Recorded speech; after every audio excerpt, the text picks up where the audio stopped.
Bonsoir, bienvenue dans ce cours d'ASMR.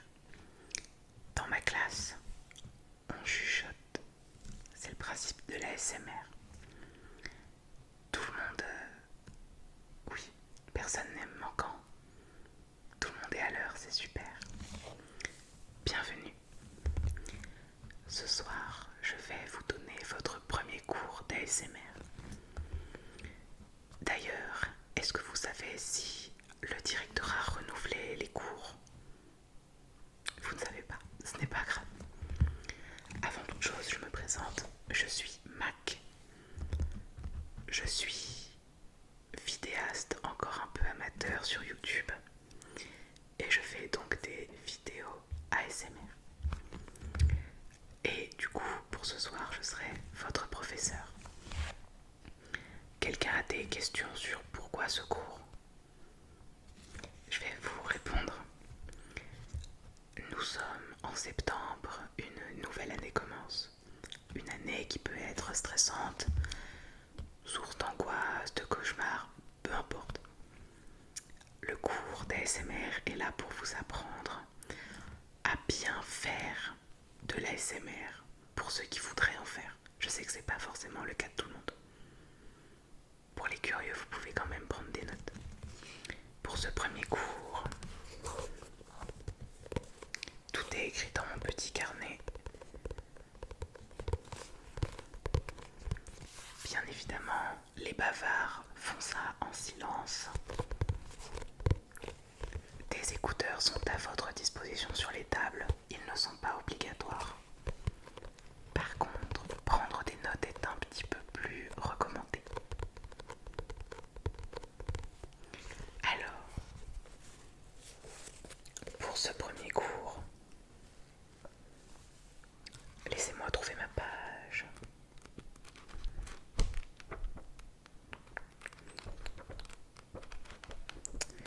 Alors, voilà, le petit marque-page. Ce premier cours va être dédié à l'attention personnelle. J'ai trouvé le sujet particulièrement approprié pour cette rentrée. Alors, tout mon cours est écrit, vous pouvez prendre des notes ou écrire littéralement tout ce que je dis. À la fin du cours, votre cahier devra ressembler à peu près à ça, sachant que les couleurs peuvent varier évidemment. Alors, déjà, est-ce que certains d'entre vous savent ce qu'est l'attention personnelle? Non? À peu près? Ouais. C'est à peu près ça, super. Grand 1, qu'est-ce que c'est? Je vais donner une définition que j'ai trouvée et qui me semble être relativement correcte. La définition vient de dimension ASMR. Dimension comme une dimension et ASMR, vous connaissez. Il s'agit du fait de s'adresser au viewer avec douceur et réconfort. Est-ce que vous comprenez? Le viewer, c'est le spectateur, la personne qui regarde la vidéo. Oui, il faut toujours poser des questions, même si elles peuvent vous paraître bêtes. Il n'y a pas de questions bêtes. Il faut s'adresser à la personne qui regarde la vidéo avec douceur et réconfort. Grand 2. Pourquoi faire? Qu'est-ce que fait l'attention personnelle? Les vidéos attention personnelle ont pour but de soutenir le spectateur, le viewer, mettez le mot que vous voulez, dans différentes situations, comme le ferait une personne proche. Dans les vidéos, vous pouvez incarner un meilleur ami, un grand frère, une grande sœur, quelqu'un qui peut être proche du spectateur pour le soutenir dans son problème. Je peux répéter. Les vidéos attention personnelle ont pour but de soutenir le spectateur dans différentes situations, comme le ferait une personne proche. C'est bon pour vous? J'ai survolé très vite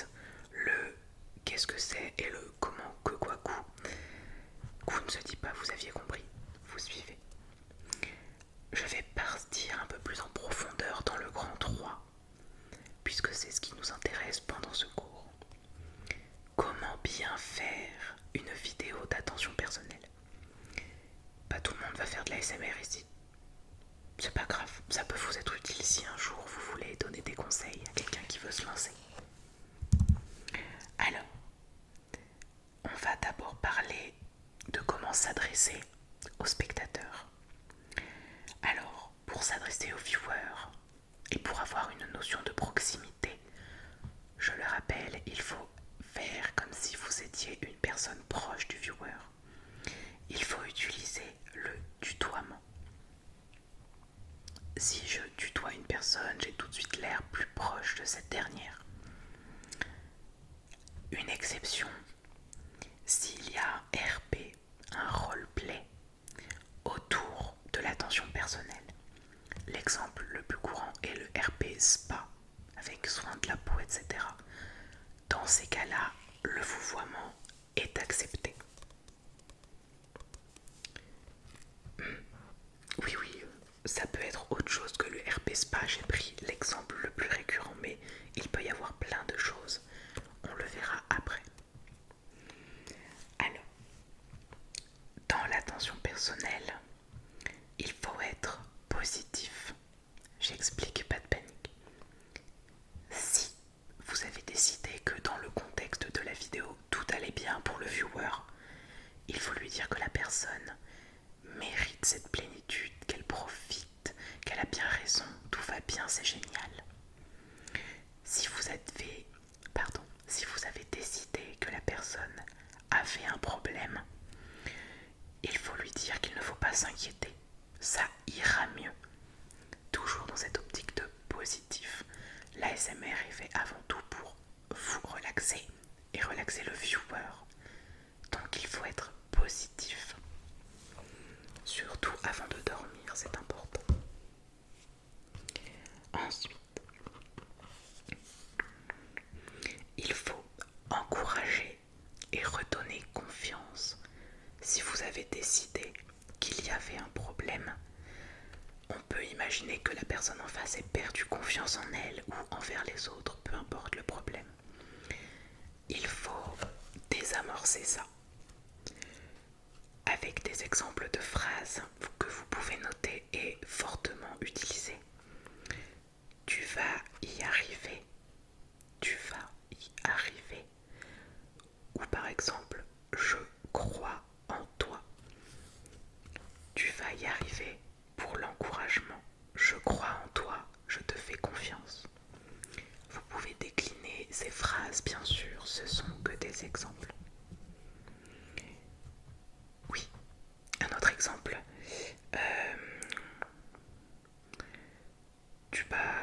Alors, j'ai un peu peur de me répéter, j'ai écrit les seuls exemples qui me venaient à la suite du cours. Vous pouvez attendre un petit peu. S'il y en a qui me viennent, je vous le dirai, mais globalement on est autour de ces phrases-là. C'est pour éviter que vous écriviez 2 fois la même chose. Ensuite, il faut réconforter la personne, toujours dans cette optique de nous sommes proches du viewer, donc il faut le rassurer, le réconforter. Par exemple, tu n'es pas seul, je suis là, je peux t'aider, etc., etc. Oui, le verbe c'était réconforter. Ensuite, il faut utiliser des affirmations positives. Le positif, à dire le positif, ça travaille sur le cerveau. Ce sera toujours mieux que quelqu'un vous dise ça va aller plutôt que débrouille-toi. C'est toujours mieux dans le cerveau. Par exemple, tu es fort, tu es forte. Je suis là pour t'aider. Tout va bien. Tu es génial. Tu es génial. Pour ceux qui sont familiers à l'écriture inclusive, vous pouvez l'utiliser pour mon cours, ça ira plus vite que de répéter les mêmes mots, vous gaspillerez moins d'encre. Alors, au niveau de l'attitude, il faut sourire avec amour, compassion, mais sans donner l'impression que la personne vous fait pitié. Il faut un sourire sincère, comme si vous souriez à quelqu'un que vous voyez réellement et que vous appréciez réellement. L'ASMR, comment vous dire ça, est aussi beaucoup un travail de visualisation et d'imagination. La caméra devient la personne et face à quelqu'un, quand on veut l'aider, on lui fait un sourire gentil, réconfortant. On évite ce genre de tête, c'est tu me fais de la peine. On va éviter, c'est à proscrire. Pour de l'attention personnelle, compassion, c'est ça, compassion. Pour de l'attention personnelle, il faut parler lentement, calmement, pour ne pas stresser davantage le viewer évidemment. Toutes les vidéos d'attention personnelle sont concentrées autour du viewer. Dans un RP plus classique ou dans un autre type de vidéo, vous pouvez parler plus vite. Là, il faut poser les phrases. Les temps de pause sont importants. J'ai perdu ma ligne, j'ai perdu mal. Calmement, exactement, il y en a qui suivent. Mais vous ne devez pas donner l'impression d'infantiliser le viewer. Quand vous avez un problème, vous n'aimez pas trop être pris pour un bébé. C'est la même chose. J'ai noté un exemple. On va éviter les « bon alors, ça va pas trop ». Non, on ne parle pas à quelqu'un comme ça. Même à un enfant, on évite. Déjà, exact, j'allais répondre à cette question sans qu'on me la pose, donc merci de me l'avoir posée. Pourquoi il faut pas le faire? Déjà parce que ça peut agacer certaines personnes. N'importe quel problème, mais minime, si on l'infantilise, ça passe moyen. Ensuite, il faut valider le ressenti de la personne en l'infantilisant. C'est comme si on lui disait « oh bah ça va, c'est pas grave ».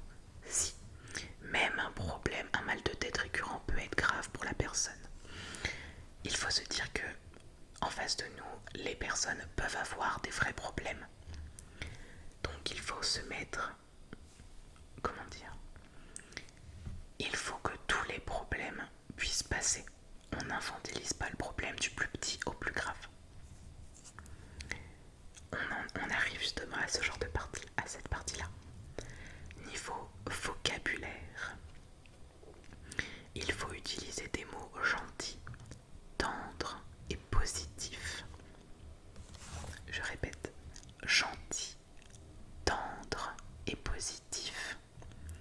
Et on évite les mots qui sont en lien avec du stress, de l'angoisse, où on ne fait pas de phrases trop négatives. On ne fait pas de phrases trop négatives. Encore une fois, le cerveau préfère le positif. Je vais vous donner des exemples, notez-les, de phrases à éviter. C'est la merde. J'ai besoin d'expliquer. C'est la merde. Déjà, il y a une insulte dedans, un gros mot. On évite. On a dit des mots tendres et gentils. Merde. Bon. Et ça veut dire que le problème est trop gros pour être géré par nous. Nous, on doit être le soutien. Donc si on dit c'est la merde, la vidéo s'arrête là, il n'y a pas d'attention personnelle. C'est un gros problème ça. Pareil, c'est pas top. Tout ce qui est ah oui quand même, mais exagéré évidemment. On peut imaginer dans votre scénario la personne en face a un gros problème. Ah oui quand même, je vois ce que tu veux dire. Ça peut être rattrapé, mais juste ah oui quand même. Faut éviter. Je crois pas l'avoir noté, je fais une petite parenthèse. Ne jamais citer le problème directement. Si, je l'ai dit plus tard. Vous avez un petit spoiler de la fin du cours. Tout ce qui est à base de ça va, c'est rien. Encore une fois, on invalide le ressenti des personnes. Et le viewer qui a un potentiel problème peut se sentir attaqué. Et il y a pire, te plains pas. Dans la même optique, ça invalide le ressenti. Les deux dernières, ça va, c'est rien et il y a pire, te plains pas. Ce sont des phrases, comment dire, substances, je sais pas comment je peux vous dire ça. Vous pouvez les reformuler, c'est des exemples de phrases, mais l'idée derrière reste la même. Du coup, je vous ai dit ce qu'il ne fallait pas dire.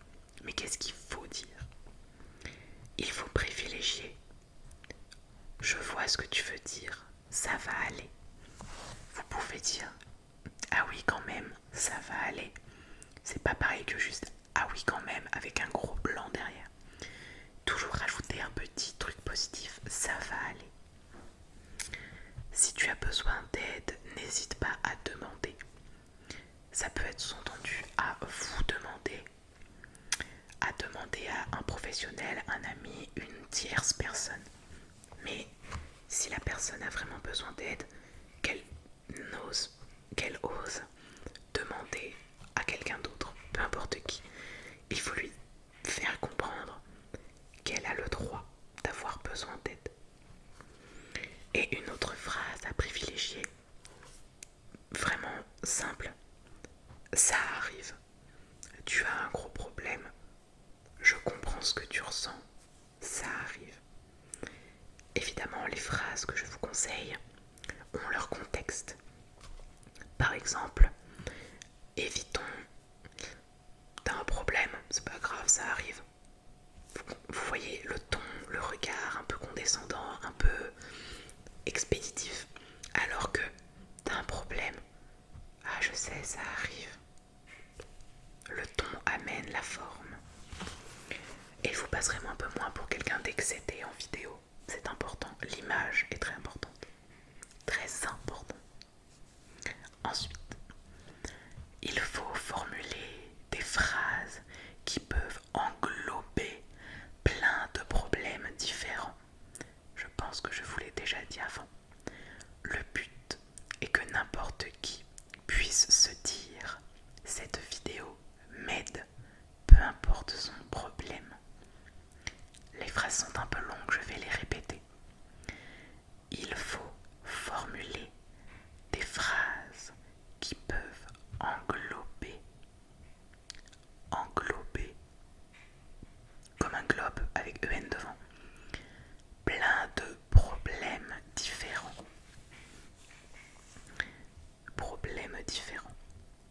Le but est que n'importe qui puisse se dire « Cette vidéo m'aide ».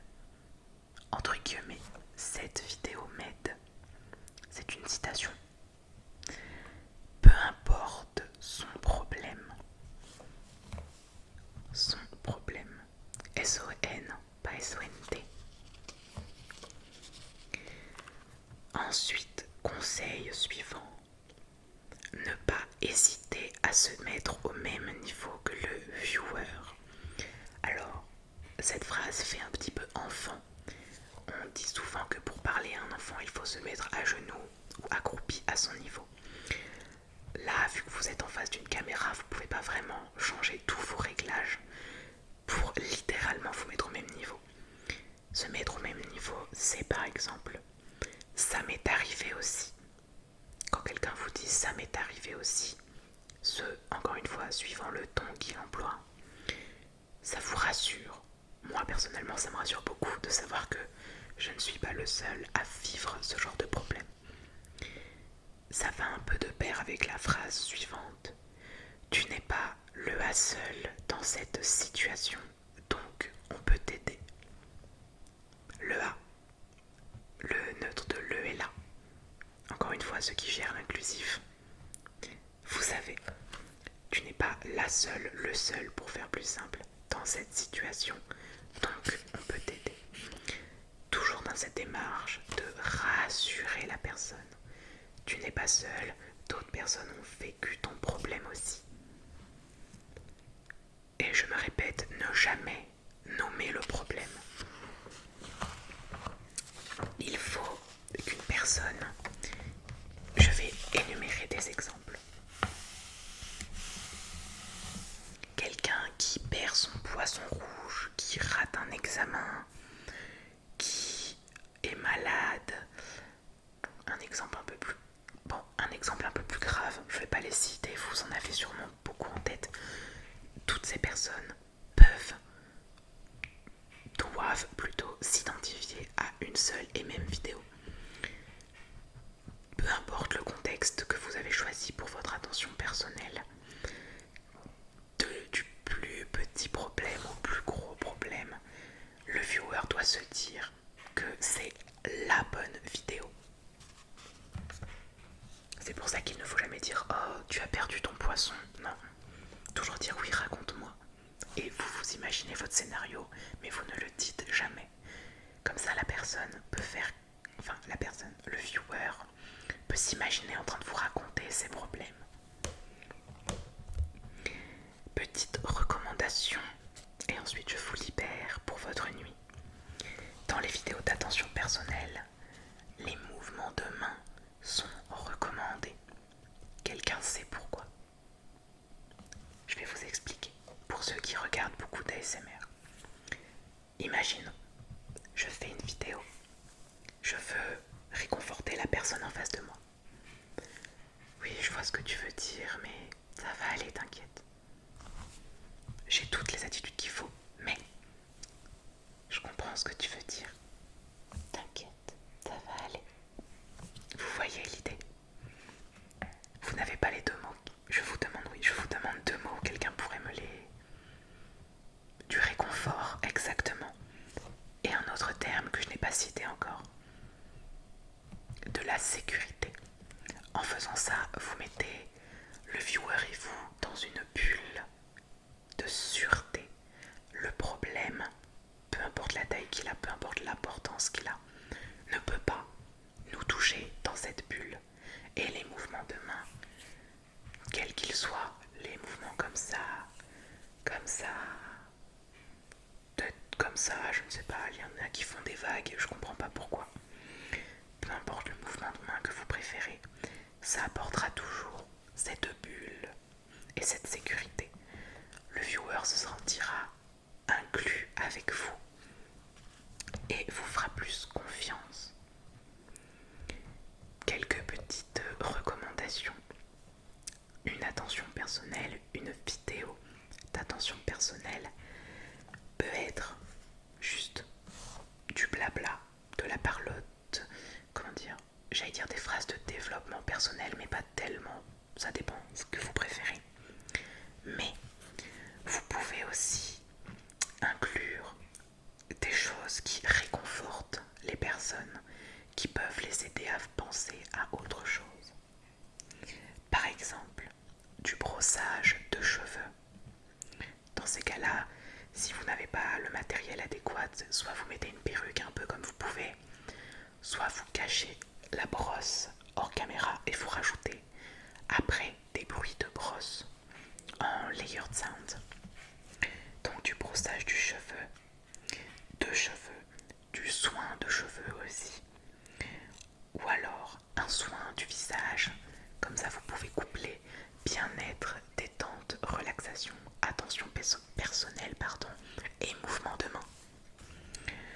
Et aussi du layered sound pour ceux qui savent faire ou ceux qui préfèrent. Vous pouvez inclure un maquillage ou même un démaquillage, ça marche aussi. Le démaquillage peut être d'ailleurs suivi d'un soin du visage. Vous pouvez faire des bruits de bouche, de l'inaudible, peu importe. Vous pouvez, entre guillemets, habiller votre vidéo attention personnelle avec tous les petits éléments que vous voulez. L'important, c'est que tout ce qu'on a cité ici soit à peu près respecté. Évidemment, il faut de l'entraînement. Tout le monde ne sait pas faire de l'attention personnelle parfait du premier coup. Vous avez besoin que je répète quelque chose? Oui. Alors, le mouvement de main pour le réconfort et la sécurité, vous pouvez donner l'exemple de la bulle.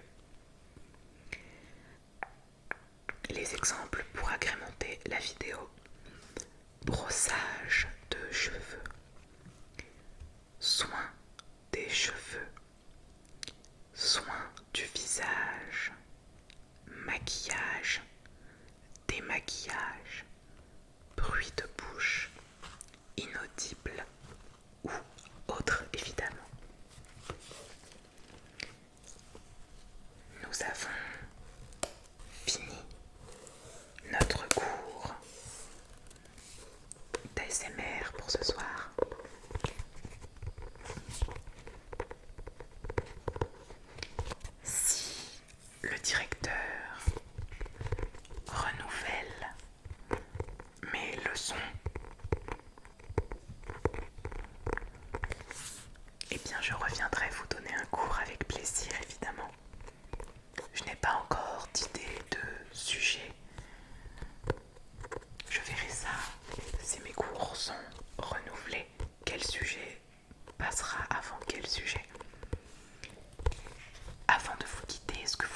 questions?